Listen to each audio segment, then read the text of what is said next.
Good morning, everybody, and welcome back to Apostate Weekly. I'm your host, James. And I'm your special guest host, Crystal. And let's roll that intro.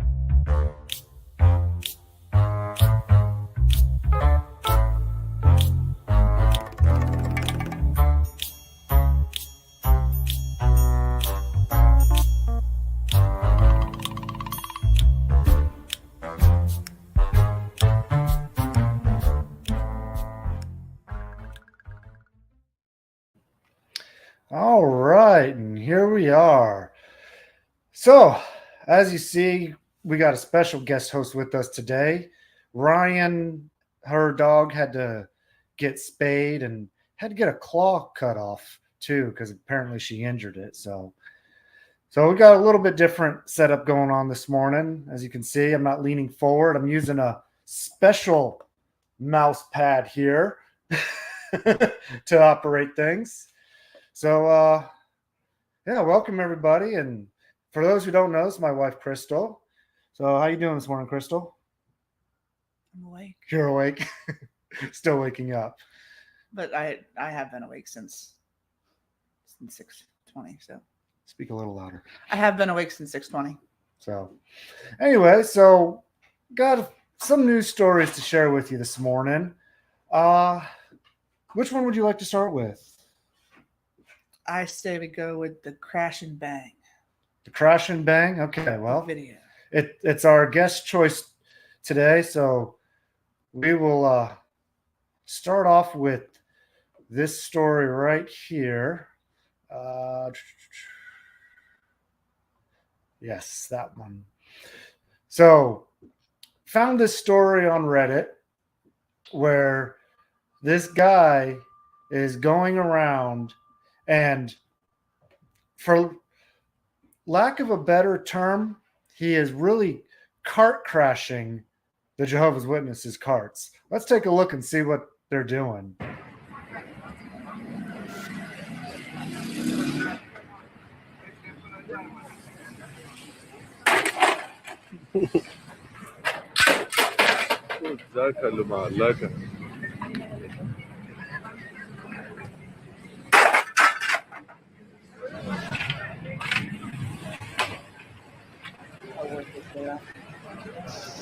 Yeah.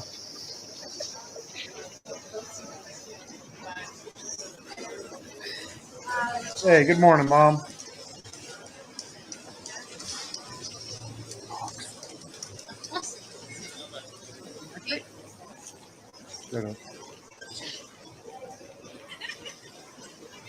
This is the same guy again coming up. Looks like he's talking to him first here.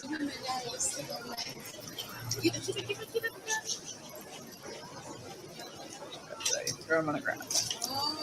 And he takes both of them and just throws them. So, I know, it's crazy. Now, this guy really is taking cart crashing to the whole new level here. Now, I don't condone this kind of behavior, personally. I don't think it's right for him to go and do that. However, there is a little bit of humor in it, but I wouldn't condone him doing something like that. What do you say? I mean, you can have your own opinions. It's all good. I mean, I don't think it's right, I suppose, but I mean, part of me understands why he does it. Oh, yeah. So, I mean, well, my question would be about this guy is he an ex-JW in any way? It doesn't look like it. Doubt it. He's an Orthodox Greek priest. I know. It doesn't look like it. But, there are people who leave the religion and they do join other religions afterwards. So that's a little extreme, going from JWs to Orthodox Greek. Yeah, I mean, some people do. Some people their own. Jump from cult to cult.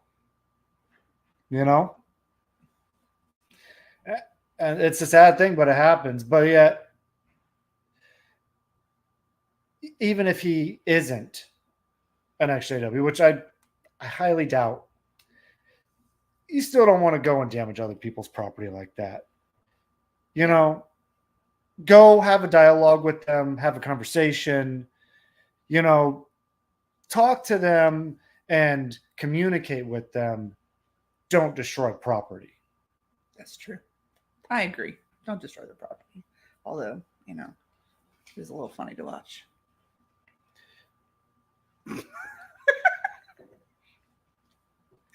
Speak just a little louder, please, darling. I'm sorry. I said although you are correct. It just is a little funny to watch. See, I just successfully got my wife to say you are correct louder. That's a win for today. Notice I'm rolling my eyes.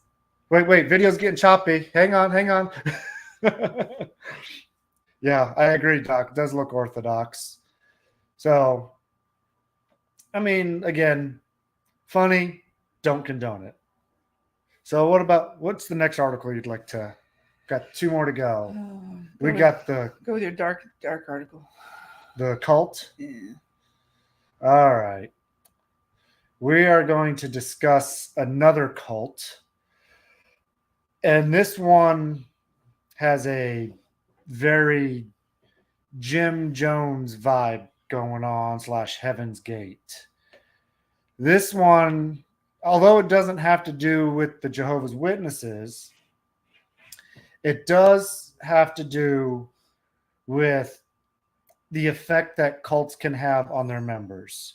And this is in Kenya, where 73 dead in connection to a suspected starvation cult in Kenya.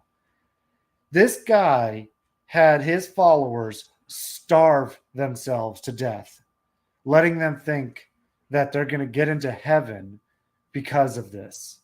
I mean, can you imagine what that would be like, starving to death? Coming from, you know, being a witness, I mean, we had talked about this too as we discussed this article. Do we think that witnesses or the organization or the governing body have that kind of power over their flock?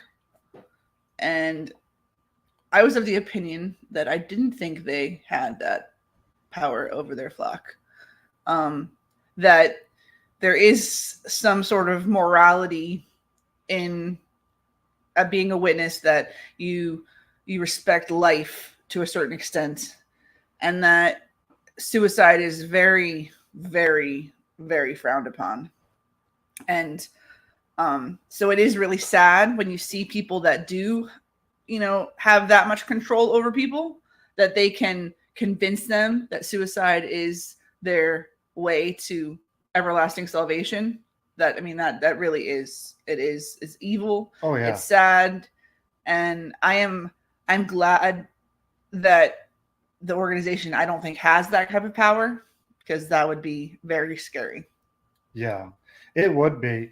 And, you know, going along with what you were saying there, I do agree with you that I don't think the organization would do that based off what they've said about suicide as well. Morning, Jay.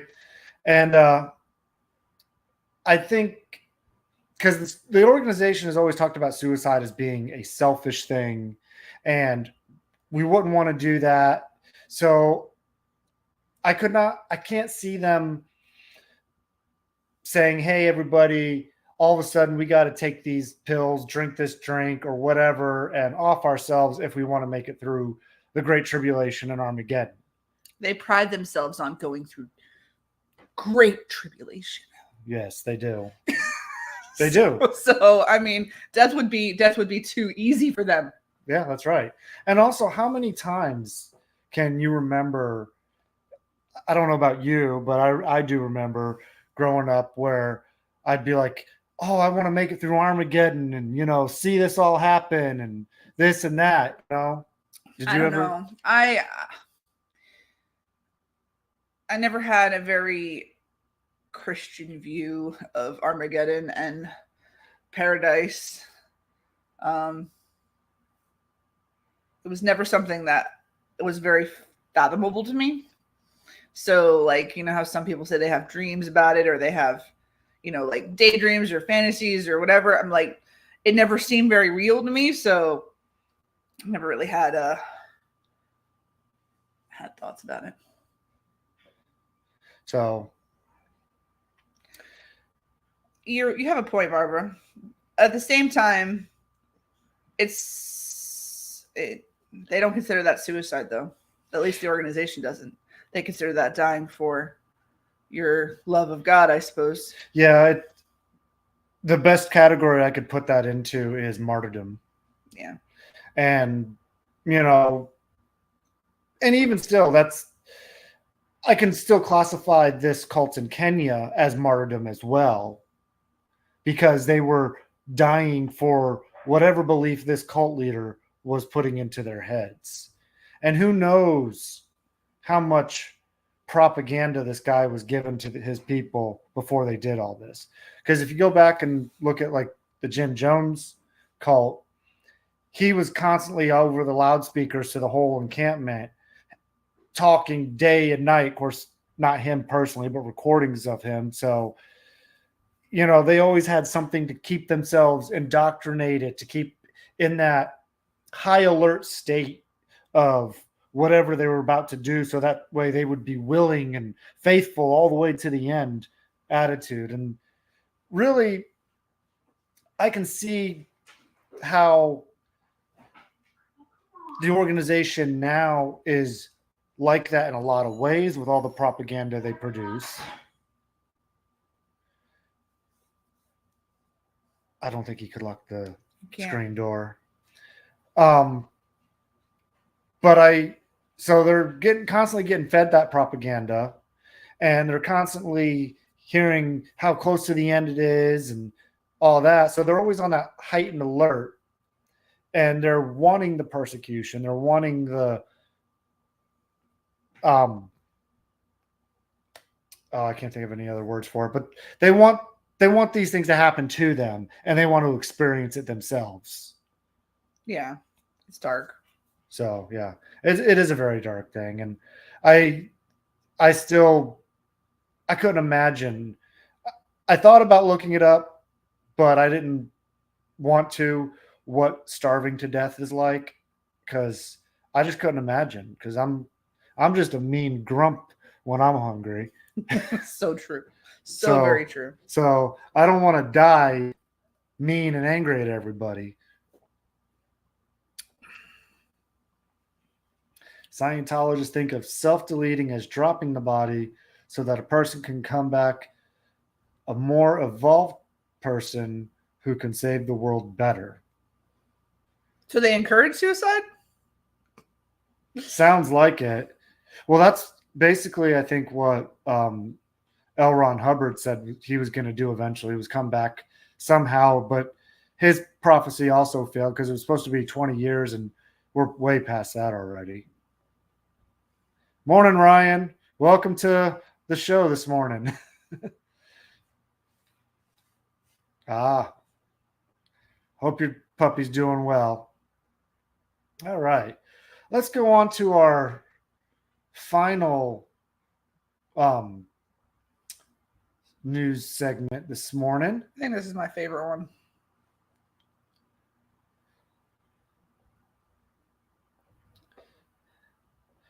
So in Japan, we know that they've already been having lawyers that are ex-Jehovah's Witnesses trying to get policies changed in Japan. Because Japanese are very evolved people. They got this down, because this is good. This is good stuff. This is good stuff. This is fantastic stuff. Now, this doesn't relate directly to the Jehovah's Witnesses, but it will cover them in the scope of this law. So let's take a look at this here. This law basically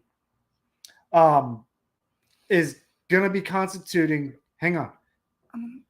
What? This one. So children of religious groups, followers, have criticized authorities' handling of the issue in the past. The issue being the The issue is about abuse, and the law is going to stipulate 4 different types of abuse: physical, sexual, neglect, and psychological abuse. All right. Okay, so that's what this law is going after. And I think the big one for witnesses is the psychological one. This is the child abuse prevention law. And so, and this paragraph says it right here: inciting fear by telling children they will go to hell if they don't participate in religious activities, or preventing them from making decisions about their career path, is regarded as psychological abuse and neglect in the guidelines. yes. So that's a big one for witnesses, because while they don't say that the children are going to hell, I mean, how frowned upon is it for you to go to college? How frowned upon is it for you to have a career that isn't preaching? Yes. Isn't pioneering? Isn't. And notice this too. I think this is huge in this as well. The very next paragraph, it says other acts that will constitute neglect include not having the financial resources to provide adequate food and housing for children as a result of making large donations. I don't see how that's super relevant to the JWs, but this next line is, or blocking their interaction with friends due to a difference in religious beliefs and thereby undermining their social skills. That is a huge one, because just from personal experience, being raised as a witness, when you do leave, you lose your social circle. And that is so detrimental to so many people, because not only do you lose your social circle, but you were never trained as a child to know how to get a social circle. No, not at all. Know how to make lifelong friends, know how to make lifelong relationships, know how to give and take in a relationship, because it's just love bombing. And well, I mean, if you think about it, remember what we were always told as kids, that the school is our personal territory that we have. So they put it into our minds that in order to have friends, we always had to preach to them and try to get them to be part of our religion somehow. And okay, Ryan, I will. Hang on. There we go. Thank you. And so, you know, their only social interactions were supposed to be, you know, all about the religion. And just the fact that when you only have religious friends, you have the religion in common, and that's all that matters to your friendship. When you are making friends that are not of your religion, you have to learn how to make friends that have different things in common with you, have, you know, different interests, different, you know, different social statuses, different everything. And we're just not taught how to do that as children, as witness children, especially. Well, I mean, even witness children are supposed to be suspicious of each other too. We got to watch out for making sure that they're not bad associates, that they're still in good standing, and the whole 9 yards with that. So it's like, even with your own, yes, I know I put it up there on purpose. Thank you, Ryan. But okay. Here, is that better? But I mean, we still had to make. You have a beautiful face, sweetheart. Thank you, honey. But we still had to be on the guard even against kids in our own kingdom halls. Anybody could turn on you if you shared something that they could hold over you if they wanted to, or just tell the elders on you if they wanted to. I mean, just there's no real camaraderie as far as secrets go. No, there's not. You got in trouble because a friend you brought to the memorial didn't want a Bible study after. I'd like to hear that story sometime. Please message me and get in touch with me, and I'd like to hear that. I mean, if a kid was just in any way doing anything rebellious against the organization, and just the tiniest bits, if he didn't listen to the right music, or, you know, wasn't watching the right TV shows, or heaven forbid, you're allowed to watch certain movies or TV shows in your house, but they're not in their house. It's so convoluted and fucked up that they got your mind so engulfed with all these things and it doesn't let you just be a kid. It doesn't let you just go up and be friends with somebody and just talk and interact and what are your interests and what are their interests. And that's the cult mentality. Yeah. It's just, that's why I say it's so detrimental to adults that end up leaving, because I mean, I just, from personal experience, it's just so, losing your social circle and having to rebuild a new social circle anytime in your life. I mean, some people leave when they're 40, 50, 60, 70. I mean, that's it's so challenging.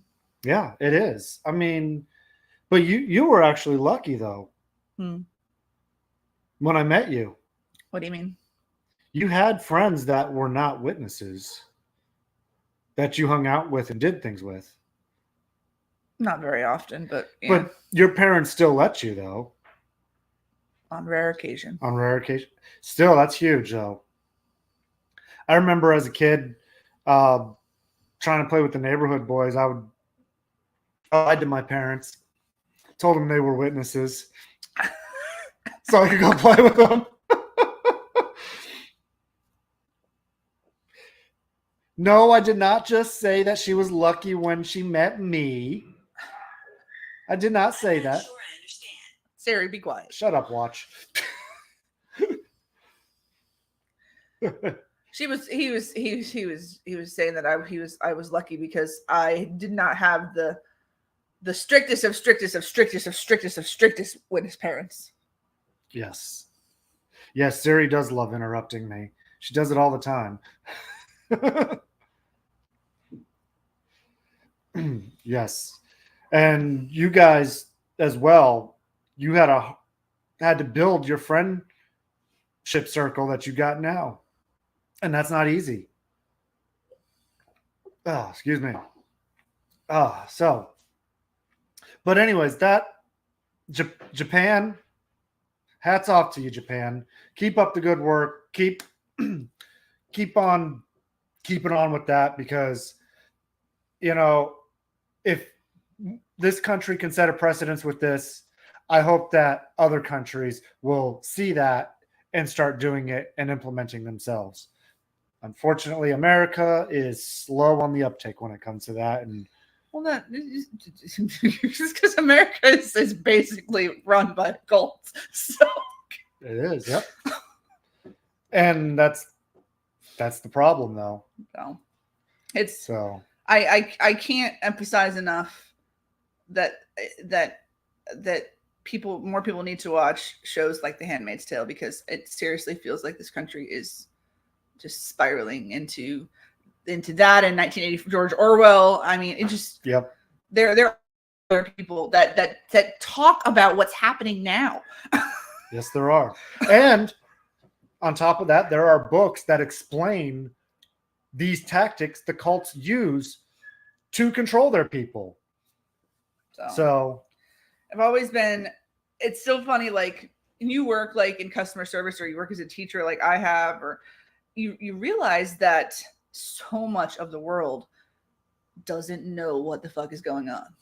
No, they don't. They just don't. And you work at a bank and you realize that 90% of the people don't know how to balance a checkbook. Balance a checkbook.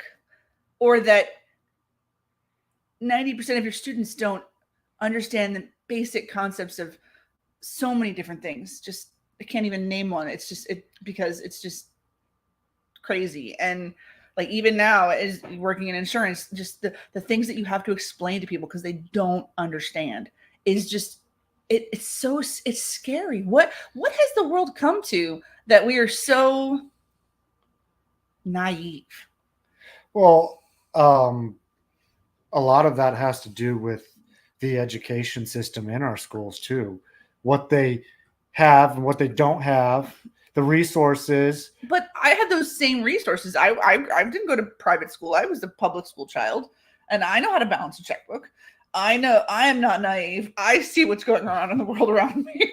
So am I just a lucky like 1%? Maybe, because I didn't get a whole lot out of public school.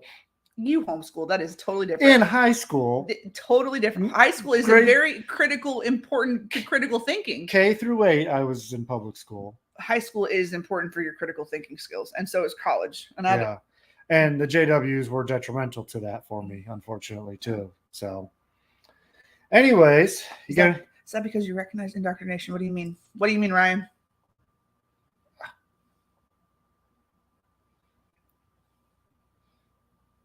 Oh, I may be more aware than most.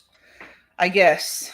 I don't know if that's what it is. I do realize that I'm not a good example of sometimes I'm not a good example of being a witness, like past witness, just because probably by the time that I was 8 or 9 years old, I knew it was a crock of baloney.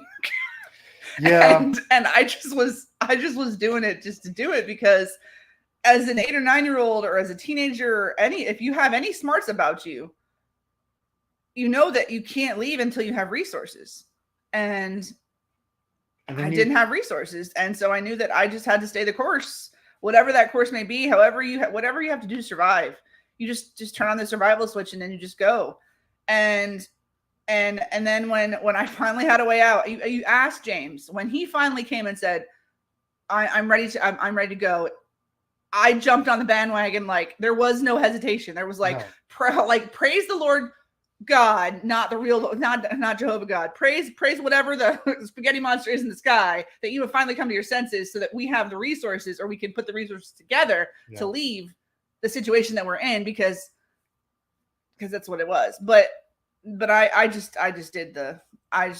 doing the motions for so many years. It was just like, well, one of these days we'll have to tell the story completely together. So, but that'll be for another time. We gotta get going because this beautiful lady has to get going to work. So she joined us before her work today. So thank you everybody for joining in. Got up to 12 people viewing right now. That's awesome, especially for changing the time. So thank you all for joining us, even though we changed the time up today. And next week we'll be back at it again, the same channel, and that's the when she says that's the Apostate Coalition channel. Mm-mm. So not in like the air conditioning. No, I knew that much. Yeah, and we could talk about that too, Ryan. Absolutely, we can definitely talk about that. So that's all we have for today. Any final words you want to say? It's been a pleasure co-hosting with you today. And anytime you need me, I am literally in the same household. Yeah, I know, right? So thank you so much for joining me this morning, Crystal, and filling in. I really appreciate that. Definitely will have you on again. And everybody, you all have a wonderful week.